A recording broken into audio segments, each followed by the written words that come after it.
കഴിഞ്ഞ ദിവസം കതിരൂരിൽ CPMന്റെ ശക്തി കേന്ദ്രത്തിൽ നടന്ന ബോംബ് സ്ഫോടനം നിരപരാധിയായ ഒരു വയോവൃദ്ധൻ മരണപ്പെട്ട സംഭവം, ആളൊഴിഞ്ഞ പറമ്പിൽ ജോലിക്ക് പോയ പാവപ്പെട്ട ഒരു മനുഷ്യൻ ഭീകരമായിട്ടുള്ള ബോംബ് സ്ഫോടനത്തിൽ കൊല ചെയ്യപ്പെടുകയുണ്ടായി. ഇത് കഴിഞ്ഞ ഏതാനും ആഴ്ചകൾക്ക് മുമ്പ് തെരഞ്ഞെടുപ്പിൻ്റെ കാലത്തും ബോംബ് നിർമ്മാണത്തിനിടെ ഒരു CPM പ്രവർത്തകൻ കൊല ചെയ്യപ്പെട്ടിരുന്നു. തുടർച്ചയായി ഇത്തരം സംഭവങ്ങൾ കണ്ണൂരിലെ CPM കേന്ദ്രങ്ങളിൽ ആവർത്തിച്ചുകൊണ്ടിരിക്കുക. CPMന്റെ ഗ്രാമപഞ്ചായത്ത് ഓഫീസിൻ്റെയും പാർട്ടി ലോക്കൽ കമ്മിറ്റി ഓഫീസിൻ്റെയും സമീപത്തുള്ള ഒരു ആളൊഴിഞ്ഞ പറമ്പിലാണ് ഈ സ്ഫോടനം ഉണ്ടായിരിക്കുന്നത്. കൊടക്കളം എന്ന് പറയുന്ന ഈ പ്രദേശം ഒരു പാർട്ടി ഗ്രാമം പോലെ കണക്കാക്കുന്ന സ്ഥലമാണ്. കൊടും ക്രിമിനലുകൾ അവിടെ പലതരത്തിലുള്ള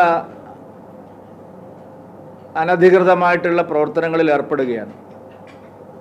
വാറ്റുചാരായ നിർമ്മാണം, മയക്കുമരുന്ന് കച്ചവടം, ഗുണ്ടാപിരിവ്, ആളുകളെ തടഞ്ഞു നിർത്തി ഭീഷണിപ്പെടുത്തി പോക്കറ്റടി, ഇങ്ങനെയൊക്കെയുള്ള നിരവധി സംഭവങ്ങൾ ഈ പ്രദേശം കേന്ദ്രീകരിച്ചുകൊണ്ട് നിരവധി കേസുകൾ ഇതിനോടകം റിപ്പോർട്ട് ചെയ്തിട്ടുണ്ട്. മാർക്സിസ്റ്റ് പാർട്ടിയുടെ ഉന്നത നേതാക്കന്മാർക്കെല്ലാം ഈ പ്രദേശത്തെ ക്രിമിനൽ പ്രവർത്തനത്തെ സംബന്ധിച്ച് നേരെ ബോധ്യമുള്ളതാണ്. പാർട്ടി ജില്ലാ കമ്മിറ്റിക്കും ഏരിയ കമ്മിറ്റിക്കും ഒക്കെ ഈ പ്രദേശത്തെ കൊടും ക്രിമിനലുകൾ നടത്തുന്ന അനാശാസ്യ പ്രവർത്തനങ്ങൾക്കെതിരായിട്ടുള്ള പരാതികൾ നേരത്തെ പാർട്ടിക്കകത്ത് നിന്ന് തന്നെ പോയിട്ടുണ്ട്. വളരെ അധികം സ്വാധീനമുള്ള ക്രിമിനലുകളാണ്. കോളേജ് വിദ്യാർത്ഥികളെ ഈ കഴിഞ്ഞ മാസം തടഞ്ഞുവെച്ച് ഭീഷണിപ്പെടുത്തിയതുമായി സംബന്ധിച്ചുള്ള ഒരു സംഭവം പാർട്ടിക്കാർ തന്നെ ഒടുവിൽ പറഞ്ഞു തീർക്കുകയായിരുന്നു. ബൈക്കിൽ യാത്ര ചെയ്യുകയായിരുന്ന കോളേജ് വിദ്യാർത്ഥികളെ തടഞ്ഞു നിർത്തി ഭീഷണിപ്പെടുത്തുകയും അവരെ പോക്കറ്റടിക്കാൻ ശ്രമിക്കുകയും ചെയ്ത സംഭവം ഈ പ്രദേശത്തുകാരാണ് നടത്തിയത്. നേരത്തെ ഇത്തരം സംഭവങ്ങളെല്ലാം പ്രാദേശികമായി അവിടെ റിപ്പോർട്ട് ചെയ്യപ്പെട്ടിട്ടുള്ളതാണ്. ഇത് ഉത്തരവാദപ്പെട്ട പാർട്ടി നേതാക്കളുടെ അറിവോടുകൂടിയാണ് ഇത്തരം ബോംബ് നിർമ്മാണങ്ങളും അതുപോലെ തന്നെ ബോംബുകൾ സൂക്ഷിക്കുന്നതും എന്നുള്ളതാണ് സത്യം. ഞങ്ങൾ ഭയപ്പെടുന്ന ഒരു കാര്യം, CPM ആകെ ഇത്തരത്തിലുള്ള വലിയൊരു പ്രതിസന്ധി, തെരഞ്ഞെടുപ്പിന് ശേഷം ഇത്തരത്തിലുള്ള ഒരു പ്രതിസന്ധിയിൽ അകപ്പെട്ടിരിക്കുക. വലിയ തോതിൽ മാർക്സിസ്റ്റ് പാർട്ടിക്കകത്ത് അന്തഛിദ്രവും പടലപ്പിണക്കവും നേതൃത്വത്തിൻ്റെ അഴിമതിക്കെതിരായിട്ടുള്ള വികാരവുമൊക്കെ വളരെ ശക്തമായിട്ട് നിൽക്കുകയാണ്. കനത്ത തിരിച്ചടി കണ്ണൂരിലെ പാർട്ടി ഗ്രാമങ്ങളിലടക്കം CPM പാർട്ടിക്ക് ഉണ്ടായിരിക്കുക. അപ്പോൾ ഇതിൽ നിന്നെല്ലാം ശ്രദ്ധ തിരിക്കാൻ പാർട്ടി നേതൃത്വം തന്നെ ഇത്തരം കാര്യങ്ങൾ ആസൂത്രണം ചെയ്യുന്നുണ്ടോ? പഴയതുപോലെ സംഘർഷാവസ്ഥയിലേക്ക് തള്ളിവിട്ട് അക്രമങ്ങളും കൊലപാതകങ്ങളും ബോംബ് സ്ഫോടനങ്ങളും നടത്തി പാർട്ടിയിലെ അന്തഛിദ്രം തീർക്കാൻ അവർ ശ്രമിക്കുകയാണോ എന്നുള്ള സംശയം ബലപ്പെടുക. കണ്ണൂരിലെ സമാധാന അന്തരീക്ഷം തകർക്കാൻ പാർട്ടി നേതാക്കൾ തന്നെ ബോധപൂർവമായി പരിശ്രമിക്കുകയാണോ എന്നുള്ള സംശയത്തിലേക്കാണ് ഈ സംഭവങ്ങൾ വിരൽ ചൂണ്ടുന്നത്.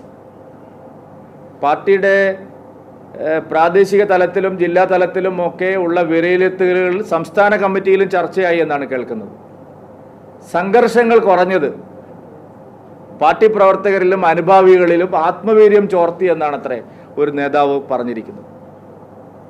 കണ്ണൂരിലും പരിസര പ്രദേശങ്ങളിലും RSSുമായിട്ടുള്ള സംഘർഷങ്ങൾ കുറഞ്ഞത് പാർട്ടി കേഡറുകളുടെയും അനുഭാവികളുടെയും ആത്മവീര്യം ചോർത്തിക്കളഞ്ഞു എന്നാണ് ഒരു നേതാവ് പാർട്ടി സംസ്ഥാന കമ്മിറ്റിയിൽ റിപ്പോർട്ട് ചെയ്തിരിക്കുന്നത്.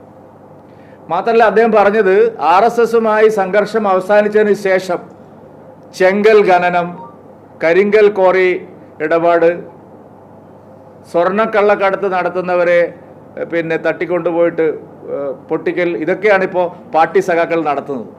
ഇത് CPM തന്നെ വിലയിരുത്തലുള്ള കാര്യമാണ്. നമ്മളിപ്പോൾ ആകാശ് തില്ലങ്കേരിയുടെയും മറ്റുമൊക്കെ സംഭവങ്ങൾ പുറത്തു വന്നപ്പോൾ CPM നേതൃത്വം തന്നെ പറഞ്ഞതാണ്, സംഘർഷങ്ങളിൽ ഏർപ്പെട്ടിരുന്ന പല ആളുകളും ഇപ്പോൾ സ്വർണ്ണക്കള്ളക്കടത്തിന് പോകുന്നു, കള്ളക്കടത്തുകാരെ പിന്നെ ആക്രമിച്ച് അവരിൽ നിന്ന് സ്വർണം തട്ടിയെടുക്കാനുള്ള കൊട്ടേഷൻ സംഘങ്ങളിൽ അവർ പോകുന്നു. വ്യാപകമായിട്ട് ചെങ്കൽ ഖനനം, പാർട്ടിയുടെ ഈ ക്രിമിനലുകളുടെ ശക്തി ഉപയോഗിച്ചിട്ട് എല്ലാ കുന്നുകളിലും ചെങ്കൽ ഖനനം നടത്തുന്നു, കരിങ്കൽ ക്വാറികൾക്ക് പ്രൊട്ടക്ഷൻ കൊടുക്കുന്നു. ഇത്തരത്തിലുള്ള മാഫിയ പ്രവർത്തനങ്ങളിലേക്ക് പാർട്ടി സഖാക്കൾ തിരിയുന്നു. പോലീസുകാർ അന്വേഷിച്ചു, ബോംബ് പൊട്ടി മരിച്ച ആളുടെ പേരിൽ കേസെടുത്തു, കുറച്ച് ആളുകളെ സംശയത്തിൻ്റെ പേരിൽ ചോദ്യം ചെയ്തു. ഇതിനപ്പുറത്തേക്ക് ഒന്നും നടന്നിട്ടില്ല. ബോംബ് സ്ഫോടനവുമായി, ബോംബ് നിർമ്മാണത്തിനിടയിൽ നടന്ന സ്ഫോടനവുമായി ബന്ധപ്പെട്ട അന്വേഷണം മരവിപ്പിച്ചു. എന്തിനാ മരവിപ്പിച്ചത്?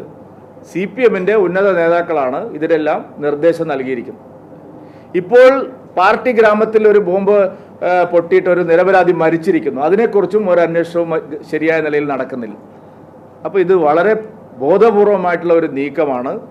കണ്ണൂരിനെ വീണ്ടും അശാന്തിയുടെ ദിനങ്ങളിലേക്ക് തിരിച്ചു കൊണ്ടുപോകാനാണ് CPM ശ്രമിക്കുന്നത്. നിലവിലുള്ള രാഷ്ട്രീയ പ്രതിസന്ധി പരിഹരിക്കാൻ CPIM പഴയ അക്രമത്തിൻ്റെ പാത സ്വീകരിക്കുകയാണ് എന്ന് സംശയിക്കേണ്ടിയിരിക്കുന്നു. അതുകൊണ്ട് ഇത് സംബന്ധിച്ച് ശരിയായ അന്വേഷണം ആവശ്യമുണ്ട്.